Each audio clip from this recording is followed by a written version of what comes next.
tentang respon. Yang pertama.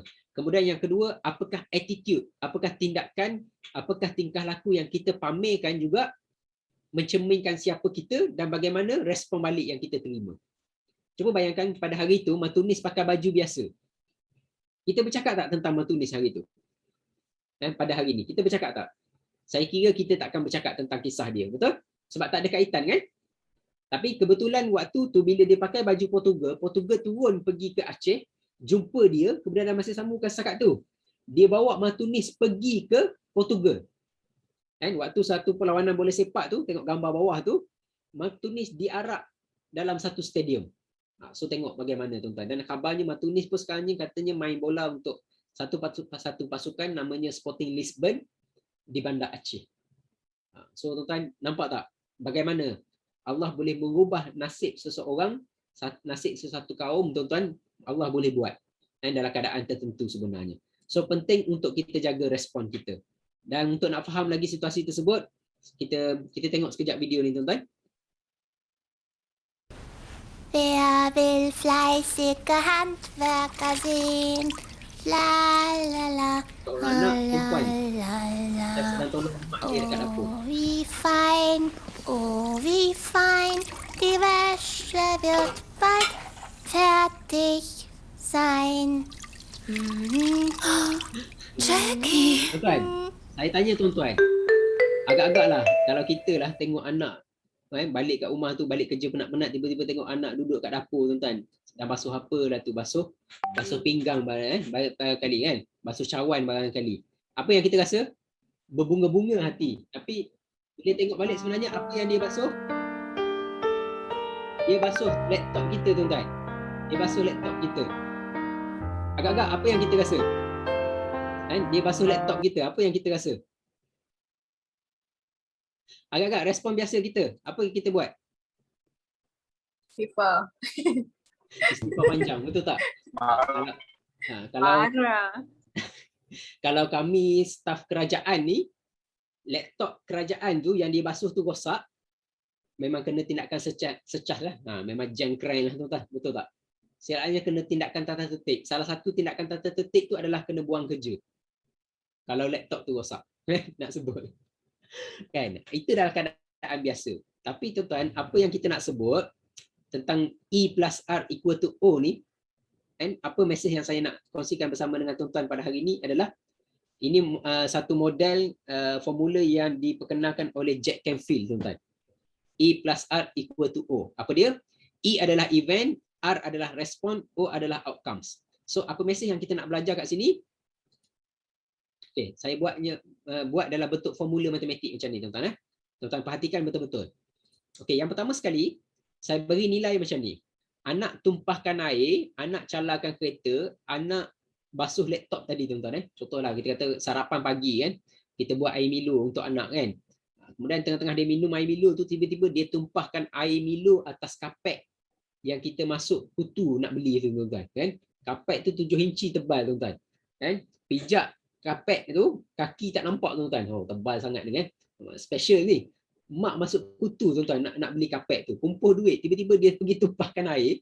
Dalam keadaan biasa tuan-tuan, peserta khusus yang belum join khusus SDP pada hari ni yang di Zimbabwe sana, mungkin dia marah anak dia, betul tak? Nilainya adalah negatif.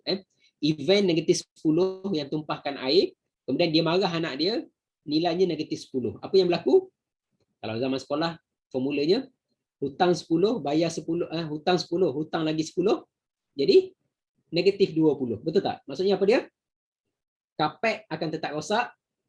Bukan setakat kapet rosak, yang kedua, emosi anak kena marah pun tercalar. Mak ataupun ayah yang marah tadi pun, dia pun emosi tak stabil. Betul tak? So banyak kerosakan berlaku pada hari itu. Orang kampung saya kata tak guna skepeng tuan, tak ada guna pun hari itu. Itu yang pertama, situasi yang pertama. Ini situasi yang berlaku dekat Utopia ataupun Zimbabwe sana tuan. Situasi kedua, mak ayah baru balik, bukan baru balik lah, duduk dalam kursus SDP tuan-tuan, Self Development Program, anjuran pekesok penjana. Situasi masih sama, anak tumpahkan air, anak calakan kereta yang ayah baru cat kereta keluar daripada bengkel, tiba-tiba anak balik sekolah, angkat beg tu, dia seret beg tu tercalar kereta daripada depan sampai ke belakang, tuan-tuan, daripada belakang sampai ke depan dia punya strike dia kan. Okey, baik. Situasi masih sama, worst case scenario negatif 10, tapi apa yang berbeza kat sini adalah mak ayah hadir khusus SDP dapat formula E plus R equal to O. Cik Hasbullah kata formulanya E plus R equal to O. Apa dia? Bila anak tumpahkan air, calarkan kereta, mak ayah memberikan respon yang lebih baik. Apa dia? Kalau tadi marah, situasi yang kedua ni dia tak marah tuan-tuan, tapi dia tengok budak tu kecil besar tuan-tuan. Kembang kempis hidung dia menahan marah. Betul tak kan? Cik Hasbullah kata kalau marah, kapet tetap kotor, kereta tetap tercalar. Tapi dalam masa yang sama, emosi anak tercalar, emosi mak ayah pun tercalar. Betul tak? Situasi pertama. So dia tahanlah hari tu, dia tak marah. Anak pun pelik.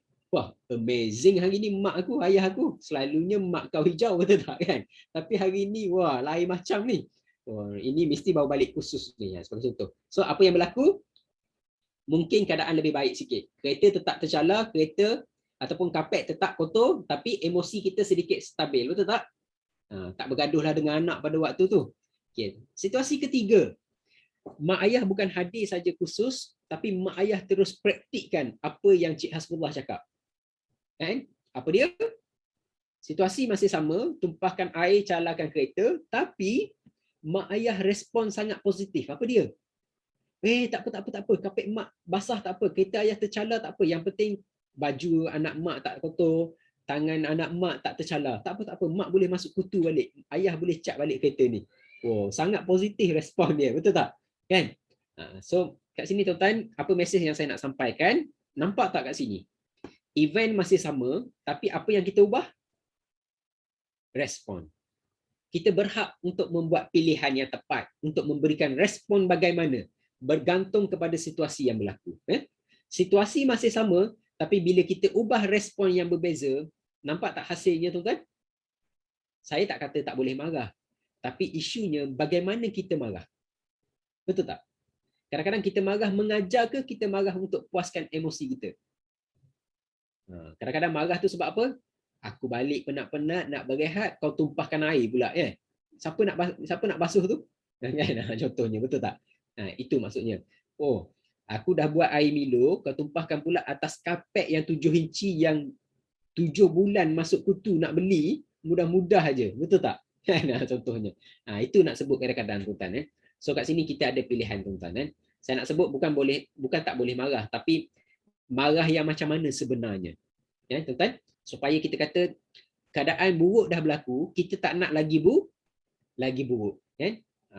Lagi worse. Itu yang kita tak nak sebenarnya. So tuan-tuan, macam mana nak control R bergantung kepada apa yang ada dalam ni. Seberapa banyak maklumat yang kita ada, seberapa banyak info yang baik, info yang positif yang kita ada untuk keluarkan respon yang positif kepada setiap perkara yang berlaku. Itu yang paling penting, tuan-tuan. Boleh? Clear, tuan-tuan? So lepas ni, bila berlaku situasi yang konflik, situasi yang stres, apa yang perlu kita buat? Take break sekejap tuan-tuan, tawakuf sekejap, tomak ninah sekejap, fikir sekejap, apakah respon yang tepat untuk saya buat berdasarkan kepada situasi yang berlaku. Sebab kita faham, E plus R equal to O. E event, R respon, O adalah outcomes dia. Okay, itu maksud saya. Okay, clear kat situ? Okay, kemudian yang emosi, ini yang kita nak kongsikan tuan-tuan, tentang emosi ni. Ini kita dah bincangkan. Cognitive neuroscience, bagaimana kita atur dari segi pemikiran kita untuk kita respon dan sebagainya, kan. Kita ada pilihan sebenarnya untuk memberikan respon. Kemudian elemen seterusnya yang saya nak sebut juga, yang terakhir ni tuan-tuan, saya nak sambung sikit lagi, adalah tentang emosi. Pilih emosi yang tepat bila berlaku sesuatu peristiwa. Sebab ingat, bila sesuatu perkara kita buat dengan emosi yang tinggi, dia akan memberikan lekatan jangka masa panjang pada memori kita. Sekali lagi saya ulang. Sesuatu perkara yang kita buat dengan emosi yang tinggi, maksud emosi yang tinggi itu sama ada marah yang melampau-lampau, gembira yang melampau-lampau, sedih yang melampau-lampau ataupun sebagainya. Bila benda tu pada klimaks emosi, dia akan memberi kesan jangka masa panjang pada memori. Saya buat satu ujian. Okey tuan-tuan, tarik nafas, duduk dalam keadaan bersedia. Saya tanya tuan-tuan, cuba tuan-tuan recap balik. tuan flashback balik satu memori dalam kehidupan tuan-tuan. Tuan-tuan dapat recap, tuan-tuan dapat flashback balik memori tu, cuba angkat tangan. Sebagai contoh, tuan-tuan dah dapat flashback balik, panggil balik memori tu. Apa dia? Cuba tuan-tuan ingat, sepanjang hidup tuan-tuan ni, pernah tak tuan-tuan ataupun tuan-tuan ada tak memori, satu pengalaman sehingga hari ni tuan-tuan masih ingat peristiwa tersebut, pengalaman tersebut, memori tersebut. Kalau dah ingat, cuba angkat tangan. Okay, baik. Okay. Puan Nasuha dah angkat tangan dah tu. Yang lain saya kira angkat tangan juga tu. Cuma tak nampak je tu kan. Okay, baik. Okay, good. Terima kasih. Saya tanya Puan Nasuha dulu. Puan Nasuha, memori tu berlaku berapa tahun dah? Peristiwa tu berlaku berapa tahun dah? 30 tahun yang lalu. Subhanallah. Umur sekarang baru 31 kan? Tak, dah 40 lebih lah. Umur dah 40 lebih tuan-tuan. Peristiwa berlaku 30 tahun dulu tapi tak sampai 10 saat Puan Nasuha dapat panggil balik peristiwa tersebut. Hebat tak tuan-tuan? Hebat sangat. Doakan Puan Nasuha 1, 2, 3. Hebat mu tuan-tuan. Apa maksudnya kat sini? Saya nak tanya, tak nak tahu apa peristiwanya tapi emosinya apa? Positif ke negatif? Apa dia? Apa emosi kat situ? Sedih ke, gembira ke? Kalau saya gembira lah. Okey, emosinya adalah emosi gembira Okey, good. Terima kasih. So nak sebut kat sini, suatu benda yang kita buat dengan emosi yang tinggi, dia akan beri kesan pada memori jangka masa panjang Clear tuan-tuan? Dapat mesej tu? Jelas? So sebab tu sekarang ni saya nak sebut, kalaulah situasinya adalah konflik, situasinya adalah stres, benda yang kita tak nak, kita takut benda yang tak nak tu dia membebankan diri kita, kita larut dalam emosi yang tak tepat, membebankan memori kita pada jangka masa yang lama tuan-tuan.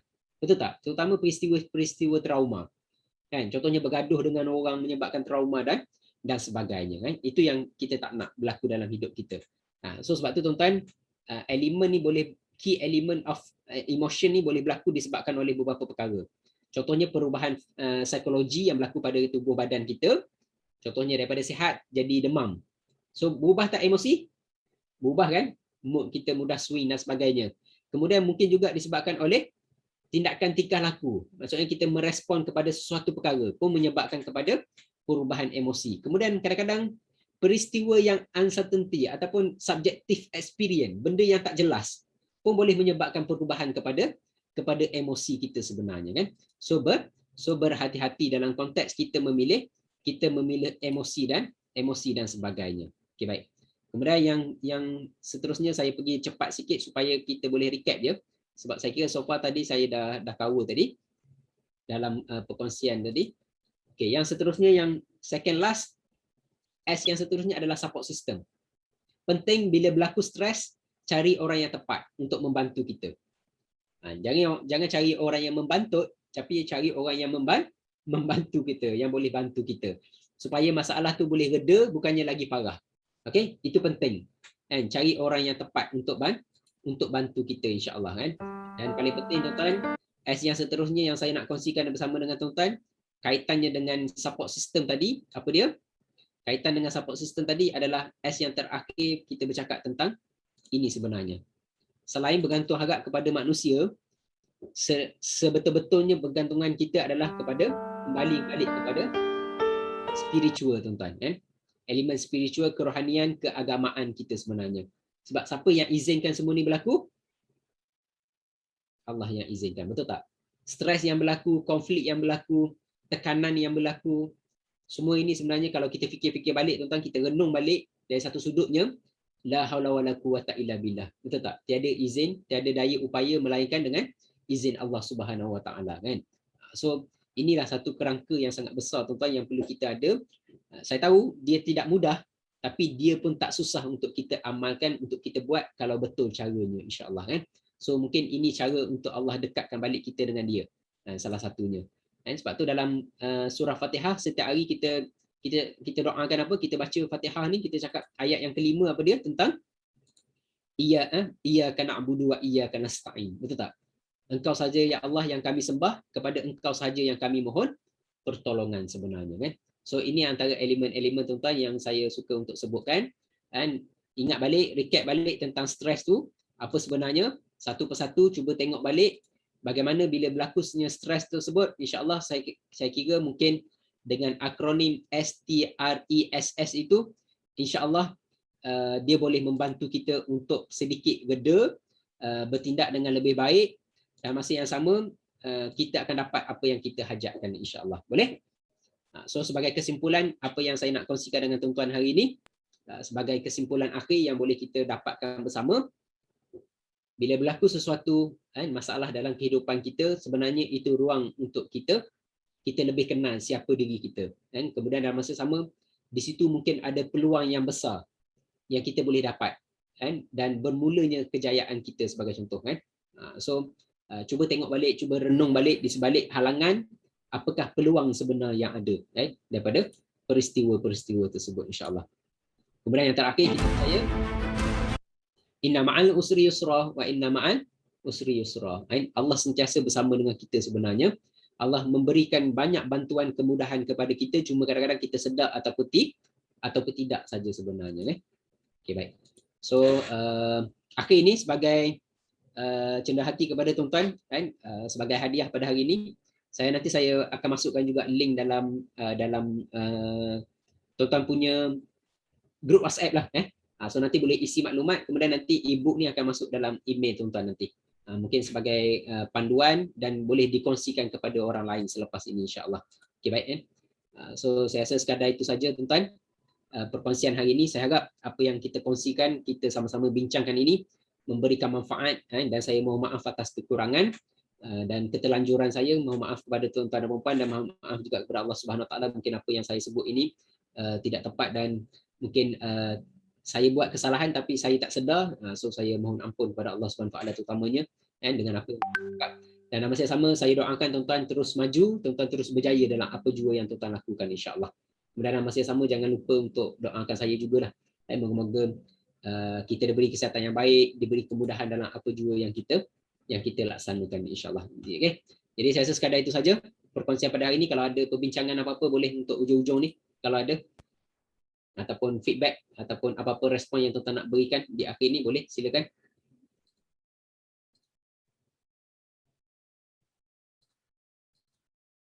So petang ni naik train sikit lah tuan-tuan, dia laju sikit kan. Okay, baik. Okay. Mungkin ada 1-2 respon yang tuan-tuan nak kongsikan ataupun tuan-tuan nak recap, silakan. Assalamualaikum warahmatullahi wabarakatuh, tuan. Assalamualaikum warahmatullahi. Okey, silakan. Terima kasih banyak atas perkongsian tuan hari ini. Alhamdulillah, dari segi dari awal tadi, dari pengurusan masa hingga pengurusan emosi, memang banyak benda barulah yang saya belajar. Sebab saya pun baru dalam dalam dunia pekerjaan ni, maksudnya baru start. Jadi lebih semangat, insya-Allah, untuk cuba benda baru lagi dari segi pengurusan emosi lah terutamanya. Ada pengurusan masa yang perlu dibaiki lagi, insya-Allah. Terima kasih banyak, tuan. Alhamdulillah, terima kasih. Cik Puan Najihah, doakan pun Cik Puan Najihah 1 2 3. Hebat boh. Okey, baik.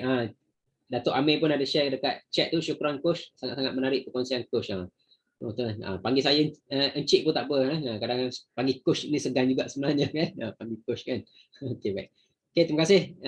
InsyaAllah bulan 9 tu ada khabar gembira tu, insyaAllah, kepada Datuk Amir. Okey, baik. Yang lain silakan. Mungkin Puan Sakinah mungkin ada nak respon sikit dari sudut yang lain, walaupun jadi tumpang program hari ini kan, mungkin berbala tak menumpang. Alhamdulillah, terima kasih banyak Puan. Basically item baru banyaklah juga yang saya belajar, dan sekarang ni nak nampak lebih kepada pelaksanaan dan menarik pemikiran kepada tujuan dan juga keperluan tu. Perkara yang yang perlu diingat-ingatkan jugalah pada saya, dan saya rasa betul lah takdir Allah itu tidak pernah salah kan, apa yang Allah aturkan tu tidak pernah silap. Dan kebetulan tu tidak ada sebenarnya, dan memang asalnya saya mungkin akan masuk by slot je, tapi jadi penuh pula join this program. Jadi rahmat Allah tu lah untuk saya rasa, dan terima kasih banyak pada coach sebab konten-konten yang disediakan tu memang sangat diperlukan oleh manusia.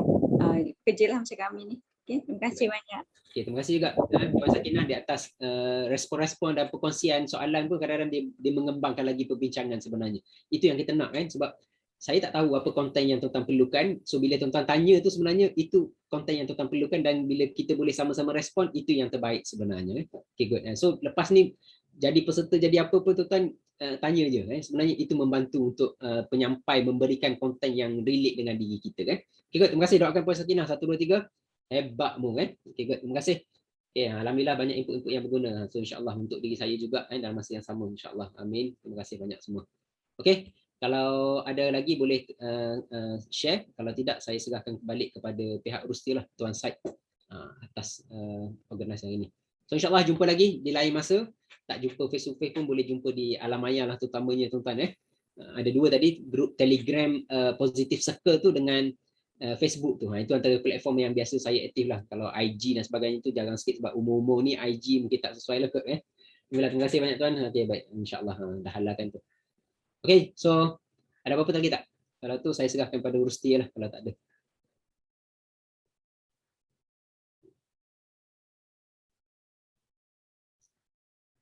Okay.